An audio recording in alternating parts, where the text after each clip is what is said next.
Hero 27 is officially available, everybody, on the PTR. Brigitte is a support and a tank player, so today we're going to look at the top 7 tips for playing Brigitte. My name is Nathan, and welcome to Blizzard Guides. So before we get into this list, I just want to let you guys know 2 things. 1, I'm really sorry about butchering Brigitte's pronunciation. I thought her name was Brigitte, and so I totally butchered her pronunciation in the previous video, so sorry about that, guys. And the second, just let me know what you guys think about Brigitte. Personally, I really enjoy her. It's a very fun addition. She's a support and a tank, which is really interesting and something that we haven't seen before. But if you disagree with me, let me know in the comments down below. I want to hear what you guys think. But without further ado, let's get into this video. So at number 7, play behind your tanks. It's really important that you just play with your tanks because Brigitte actually doesn't have very much range. She can't get into the fight very quickly and out very quickly, so she's kind of stuck just playing with their team. So if your tanks are pushing up, make sure to push with them so that you can actually do damage and so that you can heal them. So whenever you do go into the fight, just make sure to use your abilities when you can and to play with your tanks. This will allow your tanks to get more value out of their abilities, and everybody just gets more value in general out of all of their abilities. At number 6, every opportunity that you have, throw damage so that you can heal. You gotta remember that Brigitte can't do any healing if she's not doing any damage. So whenever you can do damage, do damage. Even if it's not going to kill the target, just try and throw damage out just here and there. Even if it's just 1 hit or 2 hits, it will allow you to get extra healing out of your kit and extra healing to your team.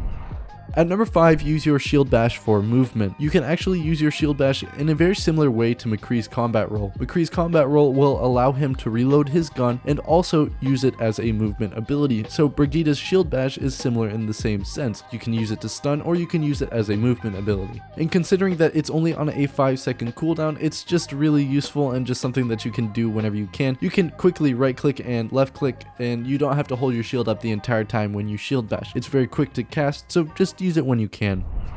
At number 4, Shield Bash is the best stun in the game, so coordinate whenever you're going to stun since it's only on a 5-second cooldown. Shield Bash is probably one of the best stuns in the game considering it's coming from a support, it's on a 5-second cooldown, you can stun through shields, and it's for a good solid second. I mean, it's actually kind of overpowered, not going to lie.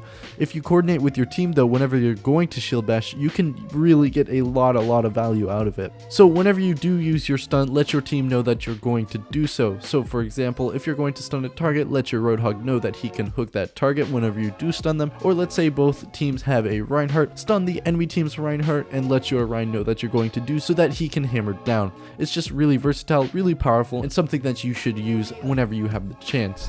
And at number 3, use your ult on engagement. Since it's not really going to do much healing, it's just really designed to give an advantage before the team fight starts. I see a lot of Brigitte players try and use it as an escape ability or use it like halfway into the fight, and that's a really poor usage of it. If you use it before the fight starts, you can actually get your team to the fight quicker and get them in there with a lot of extra armor, allowing them to have a much safer engagement and allowing them to overextend just a little bit considering they have armor and a bit of extra health. So use that whenever you can. Don't use it during the middle of the fight because that's not going to provide the healing that it needs, especially since it's aura based. It's not going to have that much range, and it's definitely not going to give shields to every person in the fight. You want to use it whenever your team is grouped up and all pushing together. And at number 2, your Whipshot ability is super useful for finishing targets off, so use it when you can. You're not really going to get much value using it as a pushback ability unless you have really good aim with it. It plays very similar to Roadhog's hook actually in that respect, so if you do play a lot of Roadhog, you actually might be able to pick up Brigitte's Whipshot ability really quickly. But more importantly, Whipshot is just really good for throwing extra damage in there when you can't get into the fight and have that range, because Brigitte doesn't have that much range with her flail or any of her offensive abilities. So Whipshot is just really useful for throwing damage in when you can't, and it's also useful for finishing targets off. The only time that you're really going to use it as a pushback ability is if a singular enemy is coming into your team. You can use it to push them away if you're all low health and you're trying to protect your team, but otherwise it's really more useful for throwing damage in than it is for pushing enemies back.